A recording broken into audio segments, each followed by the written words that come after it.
नमस्कार दोस्तों, आप सबका बहुत बहुत स्वागत है हमारे YouTube चैनल डियर गुरुजी पर। तो दोस्तों आज मैं आप सबके लिए 15 कुछ ऐसे क्वेश्चन लेकर आया हूं जो आप लोग कहते रहते हो ना थोड़ा सा हार्ड लेवल लेकर आओ।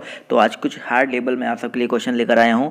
तो PCS लेवल तक के क्वेश्चन आपको देखने मिलेंगे। लेकिन अब जो वीडियो का जनरेशन जो हुआ था 23 को सेकेंड को, आप सब ने देखा था, वहाँ पर GS किस तरह से क्वेश्चन पूछा गया था, फैक्चुअल चीज़ें नहीं पूछी गई थी। तो आज मैं कुछ उसी तरह के क्वेश्चन आप सबके लिए लेकर आया हूँ। कुछ सरल भी होंगे यहाँ पर और कुछ उस लेवल के भी होंगे। तो इस वीडियो को अंत तक देखिएगा और ईमानदारी से जवाब दीजिएगा कि आपने कितने जवाब सही दिए हैं। इसके अलावा दोस्तों अगर आप 1000 महत्वपूर्ण प्रश्नों का संग्रह एक PDF है जो कि सिर्फ 25 रुपये में इसको खरीदना चाहते हैं, जहां पर इसी तरह के कुछ आपको बहुत ही इंपॉर्टेंट क्वेश्चन देखने को मिलेंगे, तो आप खरीद सकते हैं। नीचे डिस्क्रिप्शन बॉक्स में लिंक दिया गया है, वहां पर क्लिक करके, वैसे तो 40 रुपये का था बट ये 25 में मिल जाएगा अगर आप नीचे जो डिस्क्रिप्शन बॉक्स में लिंक दिया गया है उससे खरीदते हैं। तो चलिए स्टार्ट करते हैं आज के पहले क्वेश्चन से। तो पहला क्वेश्चन आपका यहाँ पर है, हवा में तैरते हुए श्वसनीय सूक्ष्म कणों का आकार कितना होता है। तो दोस्तों श्वसनीय सूक्ष्म कणों वह कण होते हैं जो कम से कम इतने छोटे हों कि श्वसन के दौरान फेफड़ों में प्रवेश कर सके। जी हाँ, और ये जो होते हैं 5 माइक्रोन से कम होते हैं। जी हाँ, इनके कणों का आकार कितना होता है, 5 माइक्रोन से कम होता है। याद रखिएगा, बहुत ही इंपॉर्टेंट क्वेश्चन है और ये UPPCS 2017 में पूछा गया था। तो इसका ऑप्शन जो डी है वो बिल्कुल करेक्ट हो जाएगा। इसका जो आकार होता है वो 2.5 माइक्रोन के आसपास होता है। समझ गए। चलिए बढ़ते हैं अगले क्वेश्चन पर। तो क्वेश्चन नंबर अगला आपका दूसरा है, उत्तर प्रदेश में कुल कितने कृषि जलवायु क्षेत्र पाए जाते हैं। देखिए ये तो कुछ लोगों को पता होगा, बहुत ही आसान है, मैं आपको कई बार बता भी चुका हूँ। तो दोस्तों उत्तर प्रदेश में कुल 9 कृषि जलवायु क्षेत्र पाए जाते हैं। तो ऑप्शन इसका जो सी है वो करेक्ट हो जाएगा। मैं आपको गिनवा देता हूँ, तराई, पश्चिमी मैदान, मध्य पश्चिमी मैदान, दक्षिणी पश्चिमी, अर्ध शुष्क, मध्य मैदान, बुंदेलखंड, उत्तर पूर्वी मैदान, पूर्वी मैदान और विंध्यन पहाड़ी क्षेत्र। तो ये टोटल 9 कृषि जलवायु क्षेत्र पाए जाते हैं उत्तर प्रदेश में। चलिए बढ़ते हैं अगले क्वेश्चन पर। तो अगला यहाँ पर देखिए, जिस तरह से क्वेश्चन आपके इस समय एग्जामिनेशन में आ रहे हैं, ये रीजनिंग में तो आप लोग काफ़ी परेशान रहते हैं, बट ये रीजनिंग का क्वेश्चन नहीं है। तो यहाँ पर क्वेश्चन कह रहा है, 2 वक्तव्य दिए गए हैं। कथन ए कह रहा है कि भारत में जलवायु परिवर्तन से सामाजिक तनाव बढ़ रहा है, और कथन आर कह रहा है मौसम की चरम दशा की बारंबारता एवं तीव्रता से खाद्य सुरक्षा पर गंभीर प्रभाव पड़ेंगे। तो ये जो आपका कथन दिया गया है इसके अकॉर्डिंग जो कूट है उसमें से आपको चुनना है सही उत्तर। तो पहला कह रहा है ए तथा आर दोनों सही हैं तथा आर ए का सही कारण है। तो अगर देखा जाए तो ए और आर तो बिल्कुल करेक्ट हैं, और जो आर है, पहला कह रहा है भारत में जलवायु परिवर्तन से सामाजिक तनाव बढ़ रहा है, तो ये आपका एक कथन हो गया, और मौसम की चरम दशा की बारंबारता एवं तीव्रता से खाद्य सुरक्षा पर गंभीर प्रभाव पड़ेंगे। तो जी हाँ, यहाँ पर जो आपका पहला ऑप्शन बिल्कुल करेक्ट हो जाएगा, ए और आर दोनों सही हैं, और जो आर है वो कथन ए का सही कारण है। तो ऑप्शन जो इसका फर्स्ट है वो बिल्कुल करेक्ट हो जाएगा। अगला क्वेश्चन दोस्तों आप सबके सामने कि निम्नलिखित में से कौन सा भारत में स्थापित प्रथम राष्ट्रीय उद्यान है। तो यहाँ पर जो ऑप्शन बी है यानी कि जिम कॉर्बेट राष्ट्रीय उद्यान, ये भारत में स्थापित प्रथम राष्ट्रीय उद्यान है, और जो कि सबसे पहले 1936 ईस्वी में इसकी स्थापना हुई थी, और तब इसका नाम क्या था, हैले राष्ट्रीय उद्यान था। समझ गए दोस्तों। तो यहाँ पर ऑप्शन जो बी है वो बिल्कुल करेक्ट हो जाएगा। चलिए बढ़ते हैं दोस्तों अगले क्वेश्चन पर। तो अगला क्वेश्चन आप सबके सामने है, अधोलिखित यानी कि जो नीचे लिखा गया है इसमें से कौन सा जीव से जैवमंडल, लिखिए जीव से जैवमंडल तक जैविक संगठन का सही क्रम है। तो देखा जाए यहाँ पर जीव से लेकर के जैवमंडल तक जो जैविक संगठन का सही क्रम है, तो यहाँ पर 4 चीज़ें दी गई हैं, जनसंख्या, पारिस्थितिकी तंत्र और समुदाय और भूदृश्य। तो इन चारों में अगर देखा जाए तो सबसे पहले अगर हम बात करेंगे तो जनसंख्या आएगा, क्योंकि एक ही जाति के जीवधारियों की संख्या को उनकी जनसंख्या कही जाती है। तो सबसे पहले तो जनसंख्या आएगा। तो ऑप्शन जो इसका बी है वो तो कट गया। अब 3 ऑप्शन में कोई एक ऑप्शन होगा। अब जनसंख्या के बाद हम बात करें तो 2 या 2 से अधिक जातियों की जनसंख्या मिलकर समुदाय का निर्माण करती है। तो सेकंड पे समुदाय आएगा, जो कि सिर्फ ऑप्शन सी में है, जो कि ये करेक्ट हो जाएगा, क्योंकि अगर हम कई समुदाय मिलकर एक इकोसिस्टम यानी कि पारिस्थितिक तंत्र का निर्माण करते हैं, तो तीसरे स्थान पर देखिए पारिस्थितिक तंत्र दिया गया है, और एक निश्चित भू क्षेत्र एक में एक या उससे अधिक पारिस्थितिक तंत्र पाए जाते हैं, जो कि भूदृश्य होता है। तो ऑप्शन जो इसका सी है वो बिल्कुल 101% करेक्ट हो जाएगा। चलिए बढ़ते हैं अगले क्वेश्चन पर। तो अगला क्वेश्चन कह रहा है हरित गृह प्रभाव से वातावरण में निम्नलिखित में से कौन सा परिवर्तन होता है। तो आप सबको पता है कि हरित गृह प्रभाव से अगर देखा जाए तो वातावरण में निम्नलिखित में से कौन सा परिवर्तन होता है। तो यहाँ पर कह रहा है पहला आपसे कि वायुमंडल में कार्बन डाइऑक्साइड की सांद्रता जो है वो बढ़ जाती है। दूसरा कह रहा है वायुमंडल में आर्द्रता बढ़ जाती है। ऑप्शन जो सी कह रहा है वो आपसे कह रहा है जीवधारियों की संख्या बढ़ जाती है। उसके बाद आपसे कह रहा है वायु की गति बढ़ जाती है। तो यहाँ पर अगर देखा जाए तो ऑप्शन जो बी है और ऑप्शन जो डी है दोनों बिल्कुल करेक्ट है। हरित गृह प्रभाव से निम्नलिखित में जो परिवर्तन है ये भी होता है, ये भी होता है, तो दोनों ऑप्शन सही होंगे। और लोक सेवा आयोग जो था उत्तर प्रदेश का, उसने इस क्वेश्चन को बेसिकली बाहर कर दिया था क्योंकि इसमें दो ऑप्शन सही दिए गए थे। तो यहाँ पर दोनों ऑप्शन याद रखिएगा, वायुमंडल में आर्द्रता बढ़ जाती है और वायु की गति बढ़ जाती है, तो दोनों यहाँ पर बिल्कुल करेक्ट हो जाएगा। चलिए बढ़ते दोस्तों अगले क्वेश्चन पर। तो अगला क्वेश्चन आपके यहाँ पर है सबके लिए सतत ऊर्जा दशक पहल है। सबके लिए सतत ऊर्जा दशक पहल है, कैसी पहल है? तो संयुक्त राष्ट्र संघ का पहल है। किसका पहल है ये?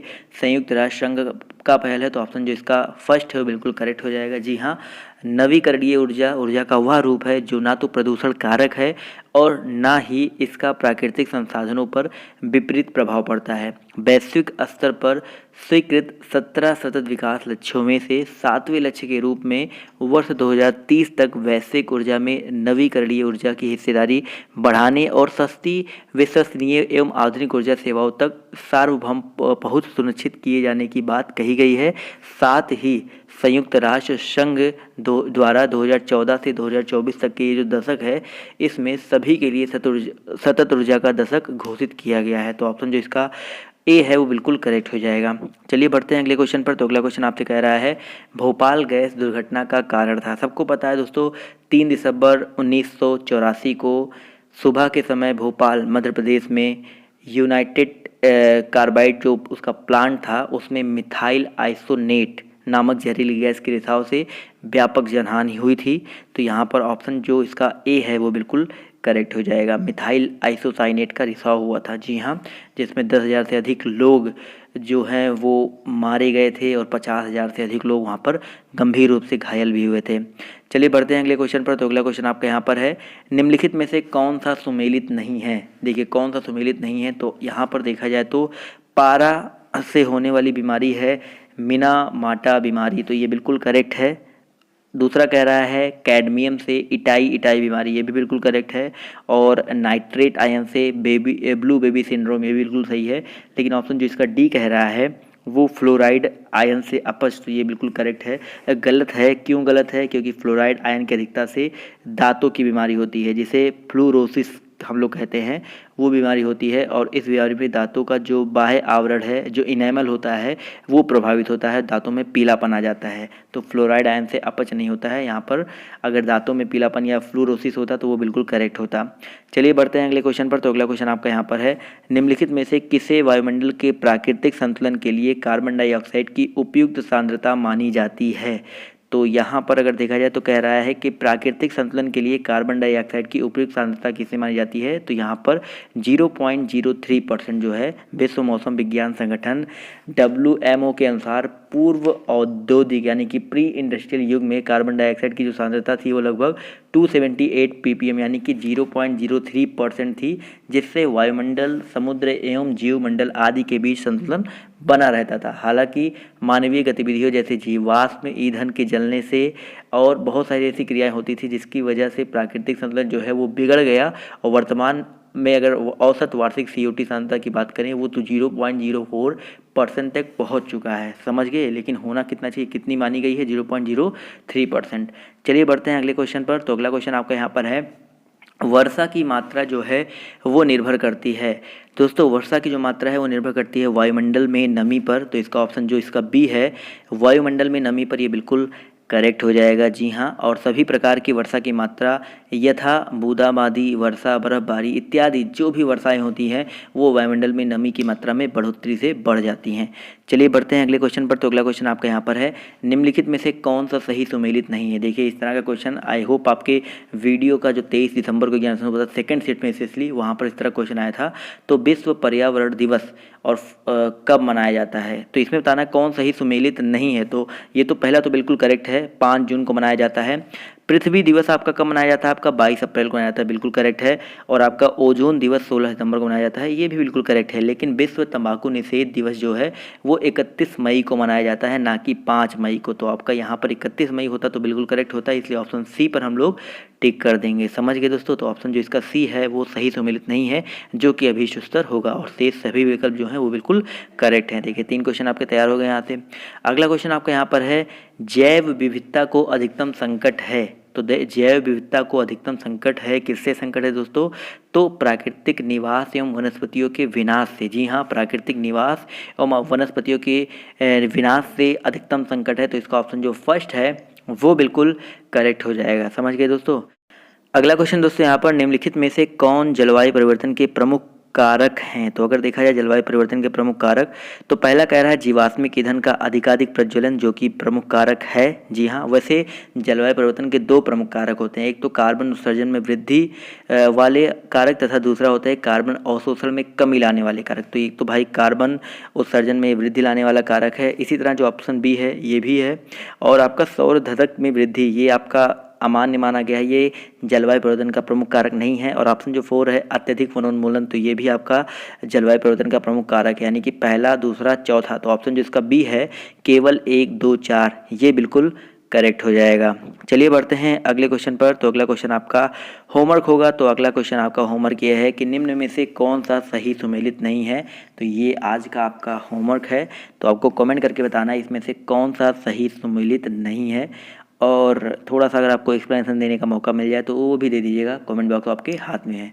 तो दोस्तों आज के इस वीडियो में सिर्फ इतना ही। आई होप आप सबको वीडियो पसंद आया होगा।